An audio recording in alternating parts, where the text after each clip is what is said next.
They can't keep getting away with it.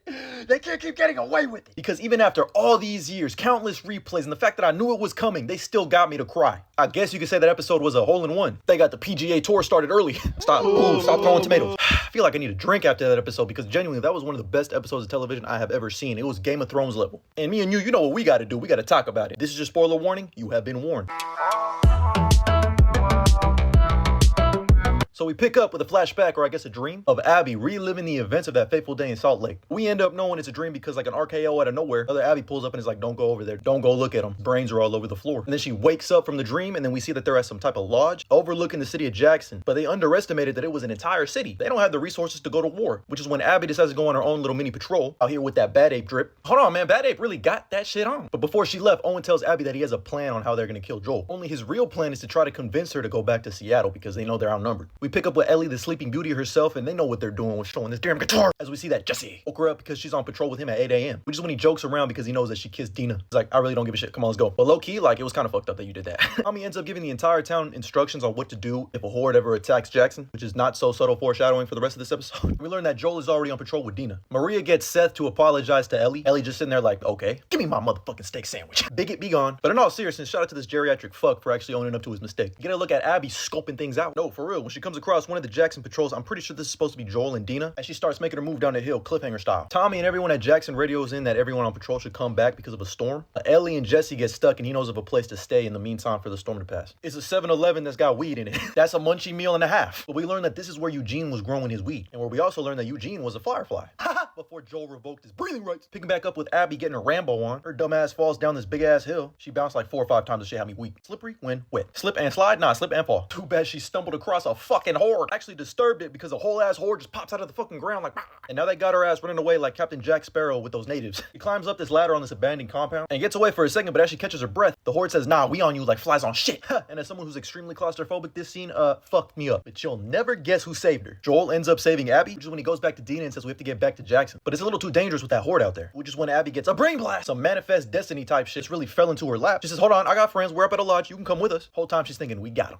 We fucking got him. But it's almost like Tommy is a fucking psychic. Good thing he gave that speech literally that same day. Because the horde comes knocking on Jackson's door. And dog, this right here was like some Game of Thrones type shit. Waves of hordes coming. Us getting the over-the-shoulder third person fucking Tommy sniping these motherfuckers. All the fire and smoke gets the attention of Joel, who's like, we gotta get back there and help them. Abby's insists. She's like, no, we'll be better. We have weapons and ammo over up here. That's when the huge bitch, the bloater, pops out. And Tommy's like, a gun is not enough. Give me the fucking flamethrower. They're gonna breach and I'm gonna burn them all to the ground. The bloater breaks through some of the wood. And I don't know who bro thinks he is, farming aura. Sitting there idle like a video game character. Like, what? Who are the flamethrower dudes are like, I ain't signing up for all that. They said, Tommy, I'm gonna catch y'all boys later. Which is when Tommy gets the attention of the big beefy motherfucker. He gets cornered by the bloater, but he lights that motherfucker up like the 4th of July. And just as it looks like the bloater's about to land the finishing blow on hey, yo, pause on Tommy, it collapses to the ground. Ooh, luck was on Tommy's side. Hold on, Maria, I didn't know you had attack dogs. When did you get a kill streak? Called that shit in like Black Ops 2. Them dogs were going crazy. They're just like me for real.